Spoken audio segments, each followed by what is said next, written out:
నిత్య కళ్యాణం పచ్చతోరణంగా విరాజిల్లుతున్న శ్రీ పుణ్యలింగేశ్వర స్వామి క్షేత్రం.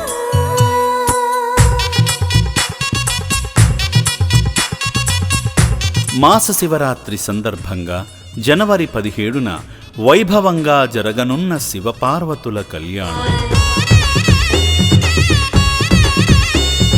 లోకక్షేమం కోసం నిర్వహించే శ్రీ మాణిక్యాంబ సమేత శ్రీ పుణ్యలింగేశ్వరుని పరిణయ వేడుకను వీక్షించి సకల శుభాలు పొందండి. ఈ విశేషమైన రోజున 12 జ్యోతిర్లింగాలు ఒకే చోట కొలువైన శ్రీ పుణ్యలింగేశ్వర స్వామి క్షేత్రానికి విచ్చేసి ఆది దంపతుల ఆశీస్సులు పొందండి.